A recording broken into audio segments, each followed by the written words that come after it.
Salam satu akal sehat semuanya, selamat datang di channel kami tempat menceritakan sebuah fictional story untuk temani kegabutan kalian. Dan sebelum video dimulai, tolong dukung channel ini dengan pencet tombol subscribe-nya. Dan jika sudah, mari kita mulai. Hendra bukan sosok yang menonjol. Tidak tinggi, tidak pendek, tidak terlalu gemuk, dan tidak terlalu kurus. Ia berpakaian seadanya. Kaos lusuh, celana jeans pudar, dan sepatu olahraga murah yang sudah kehilangan bentuk. Di atas kepalanya, sebuah topi bekas ojek online selalu ia kenakan. Mungkin bukan untuk gaya, tapi sekadar untuk melindungi mata dari panas menyengat. Setiap hari ia hadir lebih awal dari kebanyakan pedagang di sepanjang deretan toko elektronik dan konter ponsel bekas di kawasan tersebut. Ia akan menyusun pembatas parkir dari ban bekas, membersihkan sisa plastik atau puntung rokok di sekitaran trotoar, dan menyapukan tatapan matanya ke jalan yang perlahan-lahan mulai ramai oleh kendaraan pagi. Dari luar, Hendra hanya tampak seperti seorang tukang parkir biasa. Ia bekerja dengan tekun, berdiri selama berjam-jam, meniup peluit setiap kali mobil datang, dan memandu kendaraan agar rapi sejajar di sisi kanan jalan. Tidak ada yang merasa terganggu olehnya. Bahkan, sebagian pedagang sudah menganggapnya seperti bagian dari ekosistem kawasan itu. Ia tahu kemana harus mengarahkan pengemudi yang cerewet, tahu siapa pelanggan tetap toko ponsel, dan bahkan kadang membantu mengangkat kardus barang. Namun, ada pola yang hanya bisa dilihat jika seseorang mengamati lebih lama. Dalam sela-sela waktu senggang, ketika lalu lintas mulai lengang di siang hari, Hendra sering menyendiri di kursi plastik kecilnya. Ia akan membuka ponsel dengan casing retak, menelusuri layar dengan jarinya yang hitam karena debu jalan, dan sesekali mencatat sesuatu di buku kecil dengan sampul gambar ayam jago.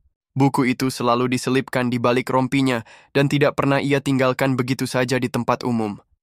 Tim penyelidik dari Satuan Khusus Anti-Terorisme awalnya tidak memperhatikan Hendra. Target mereka adalah jaringan yang lebih besar, pengiriman.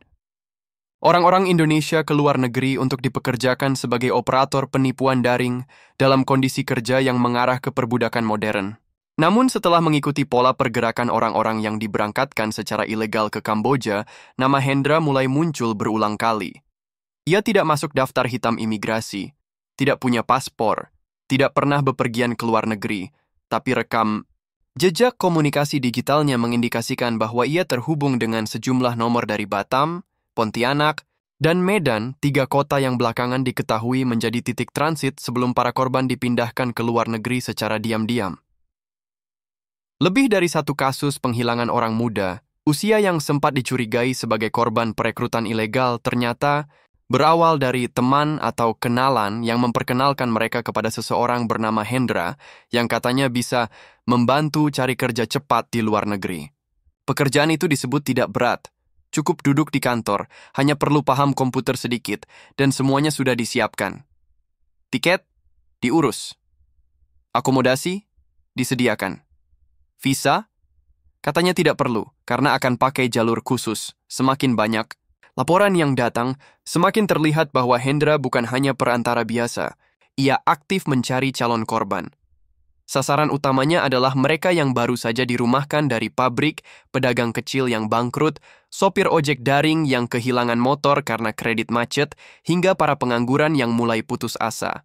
Ia menawarkan peluang yang terdengar terlalu bagus untuk dilewatkan. Gaji 10 juta per bulan, penginapan gratis, dan bonus besar jika bertahan lebih dari 6 bulan. Namun, di balik semua janji itu, tersimpan jebakan mematikan. Mereka yang berangkat tidak pernah bekerja di perusahaan resmi. Sebaliknya, mereka dikurung dalam gedung tanpa akses keluar, dipaksa melakukan penipuan online, dan diancam jika mencoba melarikan diri. Selama ini, Hendra lolos dari sorotan karena perannya yang sangat lokal dan tidak mencolok. Ia tidak memegang paspor siapapun, ia tidak mengirim uang, ia tidak membawa korban ke bandara, ia hanya mengatur pertemuan, menyerahkan ongkos jalan, dan memberi instruksi awal. Semua aktivitas utamanya tetap berada di bawah radar.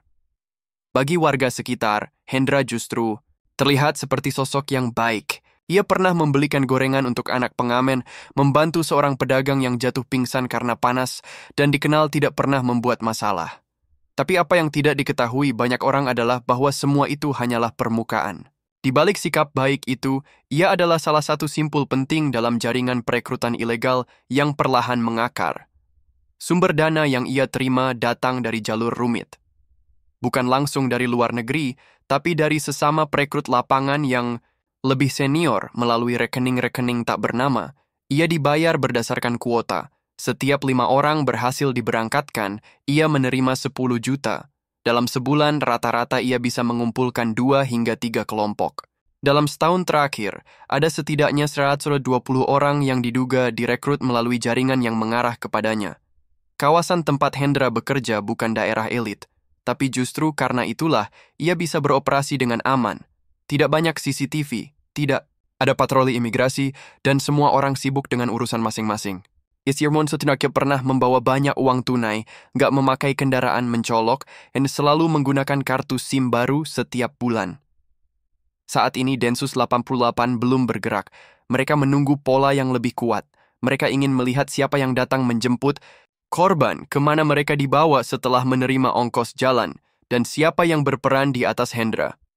Operasi ini bukan soal menangkap satu orang tukang parkir. Ini tentang membuka pintu ke jaringan besar yang telah mengeksploitasi ratusan orang, mungkin lebih. Hendra belum tahu bahwa hidupnya sedang dihitung mundur. Ia masih meniup peluit, memberi isyarat dengan tangannya, dan mencatat nomor kendaraan dengan spidol di papan tulis kecil. Tapi dalam bayang-bayang, ada tim yang mencatat jauh lebih banyak. Nomor rekening, nama alias, lokasi pertemuan, dan pola komunikasi. Langkah mereka lambat, tapi pasti. Mereka tidak ingin salah tembak. Mereka ingin ketika waktunya tiba, semua potongan puzzle sudah terkumpul, dan pintu terakhir dari permainan gelap ini tertutup rapat. Arif duduk di emperan warung kopi, memandangi layar ponselnya yang retak di pojok kanan atas. Aplikasi ojek daring masih terpasang, tapi statusnya sudah tidak aktif sejak lebih dari 2 bulan. Motornya ditarik leasing karena tunggakan cicilan yang tak bisa ia bayar. Sejak itu, hidupnya terasa semakin menyempit, usianya baru 24 tahun. Lulusan SMK jurusan teknik kendaraan ringan, ia sempat bekerja sebagai mekanik di bengkel pinggiran kota, lalu beralih menjadi sopir pengantar barang selama pandemi. Namun seiring habisnya pesanan dan tutupnya gudang tempat ia bekerja, pendapatan pun menguap. Kini, ia hanya menjadi salah satu dari ribuan pemuda di kota itu yang tak lagi memiliki tujuan pasti. Ayahnya sudah pensiun sebagai satpam sekolah dasar. Ibunya membuka warung kecil di halaman rumah, menjual gorengan dan kopi sachet. Pendapatan pas-pasan, cukup hanya untuk makan sehari-hari. Arif tidak ingin menjadi beban, tapi setiap lamarannya tak kunjung dibalas. Ia mulai merasa dunia menolaknya, perlahan tapi pasti. Satu-satunya hal yang membuatnya tetap terhubung dengan dunia luar adalah ponselnya dan koneksi Wi-Fi dari tetangga yang kata sandinya masih sama sejak tahun lalu. Di media sosial, ia mulai mengikuti akun-akun motivasi kerja, forum pencari kerja, dan grup-grup lowongan luar negeri. Di sanalah pertama kali ia melihat sebuah unggahan, kerja ke Kamboja, gaji 10 juta per bulan, tidak perlu ijazah, tidak dipersulit. Awalnya Arif tidak terlalu percaya, tapi unggahan itu muncul lagi keesokan harinya dari akun berbeda, lalu muncul lagi dalam bentuk status WhatsApp seorang kenalan lama. Dan kemudian, salah satu temannya yang dulu bekerja sebagai sales menyebutkan bahwa dirinya sudah berangkat ke luar negeri melalui jalur orang dalam. Perlahan, tawaran itu mulai terasa lebih nyata. Setelah seminggu menimbang dan mencari tahu, Arif akhirnya menghubungi nomor kontak yang tertera di salah satu unggahan. Orang di ujung sana membalas dengan cepat.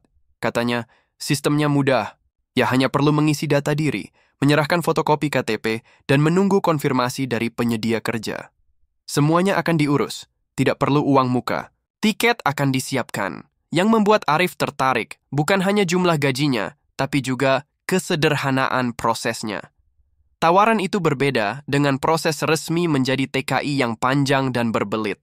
Tak ada pelatihan, tak ada birokrasi, hanya kepercayaan. Dan seseorang bernama Hendra. Beberapa hari setelah pengisian formulir, Arif diminta untuk bertemu di sebuah lokasi yang tidak asing, deretan toko di pinggir jalan kota, tempat ia biasa mangkal saat masih menjadi ojek daring. Di sana, ia disambut oleh pria bertopi yang sedang meniup peluit ke arah mobil.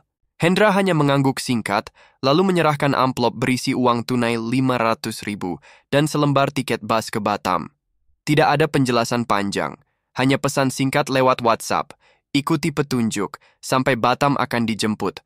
Arif merasa seperti sedang melakukan sesuatu yang besar. Jantungnya berdebar. Ada ketakutan samar tapi juga harapan besar. Ia tidak memberitahu orang tuanya detail kemana ia akan pergi. Ia hanya bilang dapat kerjaan bagus di luar Jawa. Ibunya sempat ragu, tapi Arif meyakinkan bahwa semuanya aman dan dia akan segera kirim uang begitu sampai. Perjalanan Arif dimulai dari terminal bus malam. Ia duduk di bangku dekat jendela, memandangi lampu kota yang makin jauh tertinggal. Dalam pikirannya, ia membayangkan gedung-gedung modern di luar negeri, kamar kos yang nyaman, dan meja kerja dengan komputer canggih. Ia belum tahu bahwa kenyataan akan jauh dari bayangannya. Sesampainya di Batam, ia dijemput oleh seseorang yang tidak ia kenal. Pria itu menyebut nama Hendra sebagai referensi. Ia digiring bersama 4 orang lainnya ke rumah kontrakan sempit di pinggiran pelabuhan. Mereka diminta menunggu 2 hari, katanya karena sedang mengurus izin masuk khusus. Makanan disediakan, tapi gerakan mereka terbatas. Ponsel mereka masih aktif, tapi mulai diawasi. Tidak boleh posting status. Tidak boleh menyebut lokasi. Hari ketika mereka dipindahkan ke pelabuhan kecil. Tidak ramai, tidak ada petugas berseragam. Hanya kapal kayu kecil yang terlihat lebih cocok untuk mengangkut barang daripada manusia. Arif mulai merasa aneh. Tapi saat itu, dorongan untuk keluar dari hidup lamanya masih lebih besar daripada keraguannya. Ia menaiki kapal itu bersama 6 orang lainnya. Mereka duduk bersisihan, tanpa tahu pasti akan dibawa kemana. Air laut tenang, langit mulai gelap, tak ada bintang malam itu. Hanya lampu sorot dari dermaga yang perlahan memudar seiring kapal bergerak ke tengah laut. Arif tidak sadar bahwa dirinya baru saja melangkah menuju perangkap yang jauh lebih rumit dari yang ia bayangkan. Di seberang sana, bukan pekerjaan mudah yang menantinya, tapi sistem yang memaksa, menekan, dan menyerap harapan hingga tak bersisa. Dan di balik semua itu, Hendra hanya kembali duduk di kursi plastiknya, meniup peluit, dan mengatur kendaraan, seolah tak terjadi apa-apa. Kapal itu terus bergerak, menembus gelapnya lautan yang terhampar luas. Angin malam berhembus, menambah kesan kesepian di hati Arif. Sesekali, suara ombak yang menghantam lambung kapal terdengar keras, namun suasana hening lebih dominan. Arif duduk di antara 5 orang lainnya, mereka tampak tak lebih dari sekadar penumpang yang tak tahu tujuan. Sejenak, ia berpikir apakah ia sedang membuat kesalahan besar. Namun keraguan itu segera tenggelam dalam lautan harapan yang begitu besar, harapan akan kehidupan yang lebih baik di luar Indonesia. Kapal kecil itu melaju lebih jauh, menuju sebuah pelabuhan di Kamboja yang jauh dari keramaian, jauh dari mata dunia. Kapal itu bukanlah kapal penumpang biasa. Hanya sebuah perahu besar yang dimodifikasi dengan tempat duduk seadanya. Tak ada fasilitas yang layak. Para penumpang dipaksa berdiam diri tanpa bisa bergerak bebas. Mereka dibatasi ruang geraknya dan diperintahkan untuk tetap diam, menunggu saja. Seolah ada yang memastikan mereka tidak akan bisa melarikan diri. Perjalanan ini seharusnya hanya memakan waktu beberapa hari, namun semakin lama Arif semakin merasa tidak nyaman. Begitu kapal mendekati pelabuhan yang tidak dikenal, rasa cemas mulai menghantui setiap langkahnya. Setiap gelombang laut yang menghantam tubuh kapal seperti mempercepat detak jantungnya. Namun ia tidak bisa berbuat banyak. Ia tahu bahwa ketika melangkah ke kapal ini, ia telah memasuki dunia yang jauh lebih gelap dari yang pernah ia bayangkan. Sesampainya di pelabuhan, yang terlihat adalah sebuah tempat yang lebih menyerupai dermaga, tua, kumuh, dan sempit. Tak ada tanda-tanda kehidupan modern, hanya beberapa bangunan yang tampak terabaikan, serta beberapa kendaraan tua yang sudah tidak terurus. Tidak ada pelancong atau turis, hanya beberapa orang yang tampak bekerja dengan wajah penuh keletihan. Arif dan 5 orang lainnya dibawa turun dari kapal dengan tergesa-gesa. Mereka dipisahkan satu persatu dan dipandu menuju sebuah gudang besar yang terletak jauh dari pelabuhan. Gudang itu sempit, kotor, dan bau. Di dalamnya mereka diinstruksikan untuk menunggu lagi tanpa mengetahui apa yang akan terjadi selanjutnya. Mereka diminta untuk melepaskan barang-barang pribadi, termasuk ponsel. Sepertinya tidak ada yang boleh tahu kehadiran mereka di tempat ini. Di sana, Arif mulai bertemu dengan sejumlah orang lain yang sama seperti dirinya. Mereka adalah korban dari sistem yang tak tampak pada permukaan. Semua datang dengan harapan besar, pekerjaan yang menjanjikan, penghasilan tinggi, dan kehidupan yang lebih baik. Namun kini mereka terkurung di dalam sebuah tempat yang tidak mereka kenal, dengan tak tahu siapa yang akan datang untuk mengambil mereka, atau bahkan jika mereka akan pernah kembali. Hanya ada satu hal yang pasti, mereka semua akan dijual. Hari-hari berikutnya menjadi semakin membingungkan dan menakutkan. Para korban ini dipaksa untuk melakukan pekerjaan kasar yang tak sesuai dengan harapan mereka. Mereka dipekerjakan di berbagai tempat, dari pabrik-pabrik yang tidak terdaftar hingga pembangunan infrastruktur yang tidak jelas asal-usulnya. Setiap harinya mereka hanya diberi makan seadanya, nasi putih dengan sayur dan sedikit ikan yang tampak layu. Pekerjaan mereka tidak pernah berakhir, dan upah yang dijanjikan jauh dari yang mereka bayangkan. Arif bekerja sebagai buruh bangunan di sebuah proyek perumahan yang berada di luar kota. Pekerjaannya sangat berat, seringkali bekerja hingga larut malam dengan sedikit istirahat. Mereka diancam dengan kekerasan jika tidak dapat menyelesaikan pekerjaan dalam waktu yang ditentukan. Mereka tidak boleh berkomunikasi dengan pihak luar, dan yang lebih mengerikan lagi, beberapa orang yang sempat mencoba kabur atau melawan seringkali menghilang tanpa jejak. Tak ada yang berani bertanya kemana mereka pergi. Mereka semua takut jika menjadi target berikutnya. Arif tidak tahu bagaimana cara keluar dari situasi ini. Ia merasa terjebak dalam dunia yang tidak dia kenal, di negara yang tak memberikan ruang bagi kebebasan. Pikirannya penuh dengan kekhawatiran. Seandainya ia bisa menghubungi keluarganya, memberitahu mereka bahwa ia baik-baik saja, atau setidaknya memberitahu mereka di mana ia berada. Namun, itu tak mungkin. Ponselnya telah dirampas, dan semua bentuk komunikasi terputus. Di saat yang sama, di Indonesia, penyelidikan oleh Densus 88 mulai mengarah pada jaringan ilegal ini. Setelah penangkapan seorang tukang parkir di Jakarta yang terbukti menjadi perekrut para calon pekerja untuk dikirim ke luar negeri, petunjuk yang lebih besar mulai muncul. Densus 88 memulai penyelidikan yang melibatkan kerjasama dengan aparat dari berbagai instansi. Mereka mendalami bagaimana jaringan ini beroperasi, menggunakan saluran yang sangat tersembunyi untuk merekrut dan mengirim pekerja. Tukang parkir yang ditangkap, yang dikenal dengan nama panggilan Hendra, ternyata adalah bagian dari jaringan yang lebih besar.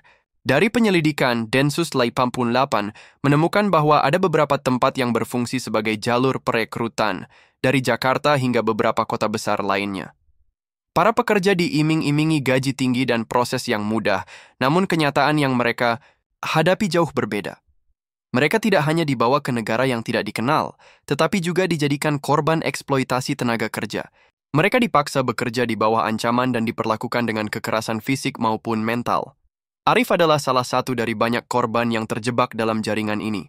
Ia tidak tahu bahwa ia telah menjadi bagian dari sistem perdagangan manusia yang sangat terorganisir dan berbahaya. Tidak ada yang tahu kapan ia bisa bebas, atau apakah ia akan bisa selamat dari tempat yang penuh ancaman ini. Densus 88 semakin dekat untuk membongkar jaringan ini. Mereka mengetahui bahwa Hendra adalah salah satu perekrut utama yang bekerja sama dengan sindikat yang mengirimkan TKI ilegal ke negara-negara seperti Kamboja, Malaysia, dan bahkan Thailand. Setiap kali ada perekrutan, Hendra akan mendapatkan komisi besar. Namun semakin mereka menyelidiki, semakin mereka menyadari bahwa penyelamatan para korban bukanlah hal yang mudah. Jaringan ini sangat tertutup, dan setiap langkah mereka selalu diawasi oleh mata-mata yang terlatih. Di sisi lain, Arif hanya bisa berharap. Ia tidak tahu apakah ada yang akan datang untuk menyelamatkannya. Yang ia tahu hanya satu, hidupnya kini bergantung pada kemampuan untuk bertahan di tengah-tengah ketidakpastian ini. Setiap hari yang dilalui adalah perjuangan untuk bisa keluar dari jebakan yang semakin dalam. Tapi Arif tak tahu bahwa Densus 88 sudah mulai bergerak. Penyelamatan itu akan datang meskipun tidak ada yang bisa memastikan kapan. Malam di Kamboja terasa semakin mencekam bagi Arif. Meskipun ia terjebak di tengah-tengah ketidakpastian, satu hal yang selalu mengganggu pikirannya adalah apa yang sebenarnya terjadi di luar sana. Ia tidak tahu bahwa di Indonesia, Densus 88 sedang bekerja keras untuk menyelidiki jaringan yang telah membuat hidupnya berubah total. Di tempat yang begitu jauh dari rumah, Arif hanya bisa berharap, seolah-olah hidupnya bergantung pada keberuntungan semata. Tapi ia tidak tahu bahwa Densus 88 semakin dekat dengan jejak yang mengarah kepadanya. Sejak penangkapan Hendra, seorang tukang parkir yang juga menjadi perekrut utama TKI ilegal, tim Densus 88 telah menggali lebih dalam mengenai jaringan tersebut. Hendra, yang saat itu hanya dikenal sebagai perekrut yang mengambil keuntungan dari para pengangguran yang mencari pekerjaan ke luar negeri, telah menjadi titik awal bagi penyelidikan yang lebih besar. Dalam beberapa hari terakhir, para penyelidik Densus 88 mengumpulkan bukti yang mengarah pada sindikat yang jauh lebih besar daripada yang mereka bayangkan. Tim Densus 88 telah melakukan penyelidikan lintas negara untuk memetakan jalur-jalur perekrutan, tenaga kerja ilegal. Mereka telah bekerja sama dengan aparat penegak hukum di beberapa negara, termasuk Kamboja, untuk mengetahui bagaimana proses perekrutan dilakukan dan siapa saja yang terlibat. Jejak-jejak yang ditemukan mengungkapkan bahwa sindikat ini tidak hanya memanfaatkan jaringan perekrutan di Indonesia, tetapi juga memiliki hubungan dengan beberapa agen di luar negeri yang memanfaatkan kekosongan hukum dan pengawasan di negara-negara tujuan. Setiap kali Densus 88 melakukan operasi untuk menangkap mereka yang terlibat, para pelaku dengan sigap menyembunyikan diri dan mengganti metode operasi mereka. Tetapi ketekunan dan keberanian anggota Densus 88 yang tidak kenal lelah membuahkan hasil. Mereka berhasil melacak lebih banyak orang yang terlibat dalam jaringan ini, dan akhirnya mereka mengetahui nama-nama yang terlibat langsung dalam pengiriman para korban ke luar negeri. Di antaranya adalah seorang pria bernama Rahman yang bekerja di sebuah agen perjalanan yang tampaknya sah, namun sebenarnya merupakan bagian dari sindikat ini. Namun, untuk membongkar jaringan ini dan menyelamatkan para korban, Densus 88 perlu bergerak cepat. Setiap detik semakin berbahaya bagi Arif dan para korban lainnya yang terjebak di Kamboja. Mereka dipaksa untuk bekerja tanpa kenal waktu dan seringkali diperlakukan dengan kekerasan. Tidak ada yang tahu kapan mereka akan dibebaskan atau apakah mereka akan pernah melihat keluarga mereka lagi. Suatu malam, Arif merasa ada sesuatu yang berbeda. Para pekerja yang dipaksa bekerja keras sepanjang hari di proyek-proyek konstruksi diberi perintah untuk berkumpul di sebuah gudang besar, tempat mereka biasanya dipaksa untuk beristirahat. Gudang itu telah menjadi tempat yang penuh rasa takut dan kecemasan, tempat di mana mereka harus menahan rasa lapar dan kelelahan. Pada saat itu, Arif melihat sesuatu yang tidak biasa. Dua orang pria berpakaian rapi tiba-tiba muncul di tengah-tengah kerumunan. Mereka membawa tas besar dan tidak berbicara dengan siapapun. Mereka hanya berdiri di tengah-tengah ruang dengan pandangan tajam, seolah sedang mencari sesuatu. Arif merasa cemas dan intuisi buruknya semakin kuat. Apakah ini tanda bahwa mereka sudah siap untuk dikirim ke tempat yang lebih jauh lagi?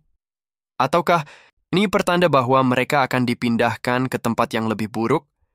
Sementara itu, di Indonesia, Densus 88 semakin dekat dengan operasi mereka. Dalam beberapa hari terakhir, mereka telah berhasil melacak jaringan yang menghubungkan Rahman dengan agen-agen ilegal yang bekerja di Kamboja dan Malaysia. Mereka tahu bahwa Arif dan para pekerja lainnya sedang berada dalam bahaya besar, dan mereka harus bertindak cepat untuk menyelamatkan mereka.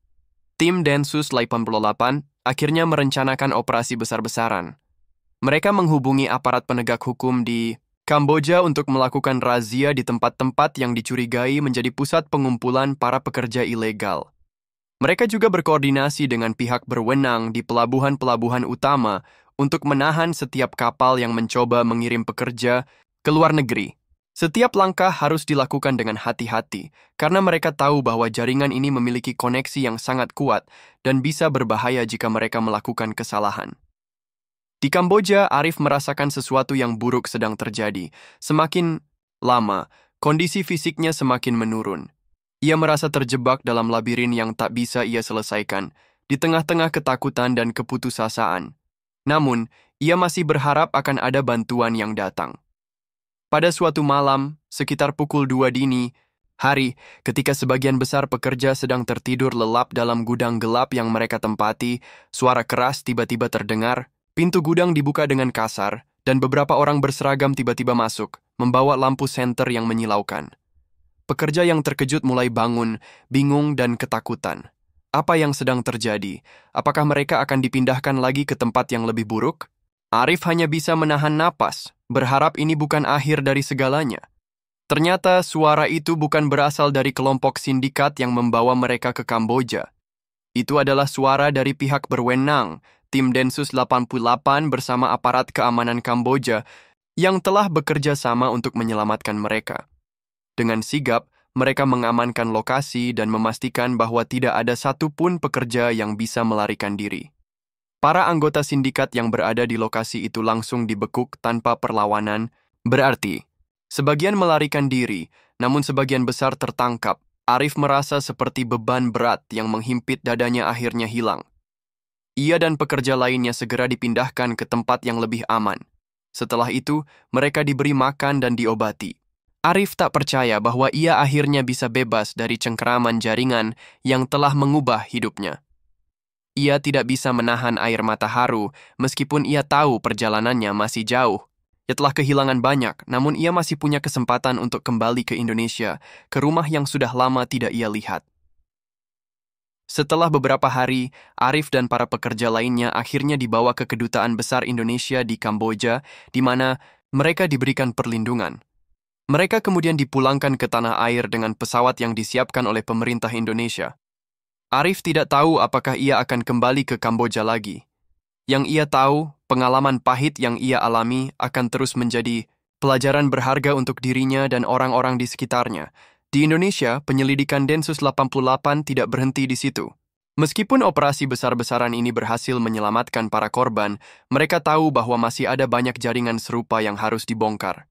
Namun, bagi Arif dan mereka yang telah diselamatkan, perasaan lega adalah hal yang tak ternilai harganya. Mereka tahu bahwa kehidupan mereka akan kembali, meskipun tidak mudah, tetapi setidaknya mereka masih memiliki kesempatan untuk memperbaiki semuanya. Penyelidikan yang telah dilakukan oleh Densus 88 selama beberapa minggu akhirnya membuahkan hasil. Ternyata, setelah mengumpulkan cukup banyak bukti dan informasi, mereka berhasil menemukan titik terang mengenai keterlibatan Hendra, tukang parkir, yang selama ini dianggap hanya sebagai pekerja biasa. Hendra yang dulunya terlihat tidak mencurigakan ternyata adalah salah satu kunci utama dalam jaringan perekrutan tenaga kerja ilegal ke Kamboja. Para petugas Densus 88 sudah melacak jejak komunikasi Hendra dengan para perekrut lainnya yang berada di luar negeri. Informasi yang mereka peroleh menunjukkan bahwa Hendra tidak hanya menerima komisi dari setiap orang yang berhasil direkrut, tetapi juga memainkan peran penting dalam mengatur transportasi dan pengaturan dokumen palsu yang digunakan untuk membawa para pekerja ke Kamboja. Hendra telah menjalankan bisnis gelap ini selama beberapa tahun, namun berkat ketelitian penyelidikan akhirnya terungkap. Pada suatu pagi yang cerah, Densus 88 melakukan serangan mendadak ke rumah Hendra. Dengan koordinasi yang rapi, mereka berhasil mengepung rumahnya tanpa memberi kesempatan bagi Hendra untuk melarikan diri. Tak ada perlawanan berarti yang diberikan Hendra saat petugas tiba di depan pintu rumahnya. Ia tampak pasrah saat melihat puluhan petugas bersenjata lengkap mendekatinya. Seperti yang telah diperkirakan, Hendra tidak mampu lagi mengelak dari kenyataan bahwa semua yang telah ia lakukan akhirnya membawa dirinya ke ujung jalan. Di dalam rumah, petugas menemukan berbagai bukti yang menguatkan keterlibatannya dalam perdagangan manusia. Dokumen-dokumen palsu yang disiapkan untuk para pekerja, catatan transaksi ilegal, hingga peta perjalanan yang mengarah ke lokasi-lokasi yang menjadi tempat penampungan sementara bagi para pekerja migran yang akan dikirim ke Kamboja.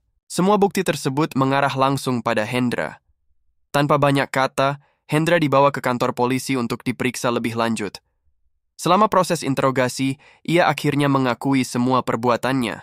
Ia menyebutkan bahwa selama ini dia hanya ingin mencari uang sebanyak-banyaknya tanpa memikirkan bagaimana nasib orang-orang yang ia kirim ke luar negeri. Hendra mengungkapkan bahwa ia telah dijanjikan imbalan besar sekitar 10 juta rupiah setiap bulan dari para perekrut besar yang ada di luar negeri setiap kali berhasil mengirimkan 5 orang atau lebih. Uang yang banyak ini membuatnya terus-terusan melibatkan diri dalam bisnis ilegal ini. Meskipun ia tahu betul tentang penderitaan yang akan dialami oleh para pekerja migran yang ia kirim. Densus 88, bersama dengan pihak kepolisian setempat, segera bergerak untuk menangkap anggota-anggota lainnya yang terlibat dalam jaringan ini, baik di dalam negeri maupun luar negeri. Mereka juga memulai langkah-langkah untuk menyelamatkan para pekerja yang terjebak di Kamboja dan negara-negara lain, bekerja sama dengan pihak berwajib di sana untuk memastikan bahwa para pekerja dapat kembali ke Indonesia dengan selamat. Setelah penangkapan Hendra, penyelidikan terus berlanjut. Beberapa anggota jaringan lainnya berhasil ditangkap dan operasi penyelamatan pun dimulai. Para pekerja migran yang sebelumnya terjebak dan dijanjikan kehidupan yang lebih baik di luar negeri, kini mulai kembali ke tanah air mereka. Mereka pulang dengan cerita yang memilukan, namun juga dengan rasa syukur karena bisa terbebas dari tangan-tangan jahat yang telah mempermainkan hidup mereka. Pada akhirnya, kasus ini menjadi pembelajaran bagi banyak orang di Indonesia. Masyarakat semakin sadar akan bahaya perdagangan manusia dan pentingnya kewaspadaan terhadap iming-iming pekerjaan di luar negeri yang tidak jelas. Banyak yang mulai membuka mata akan keberadaan sindikat-sindikat ilegal yang memanfaatkan mereka yang terdesak ekonomi untuk mencari nafkah. Pemerintah pun memperketat peraturan dan pengawasan terkait pengiriman tenaga kerja ke luar negeri untuk memastikan kejadian serupa tidak terulang lagi. Hendra kini harus mempertanggungjawabkan perbuatannya di hadapan hukum. Meskipun ia merasa menyesal atas apa yang telah dilakukannya, penyesalan itu sudah terlambat. Banyak nyawa yang telah terpengaruh oleh keputusannya untuk terlibat dalam bisnis gelap ini. Ia akan menghadapi hukuman yang setimpal dengan perbuatannya, dan akhirnya kehidupan gelap yang selama ini ia jalani berakhir di balik jeruji besi. Cerita ini mengingatkan kita akan betapa pentingnya kewaspadaan terhadap bahaya perdagangan manusia yang seringkali tersembunyi di balik janji manis pekerjaan luar negeri.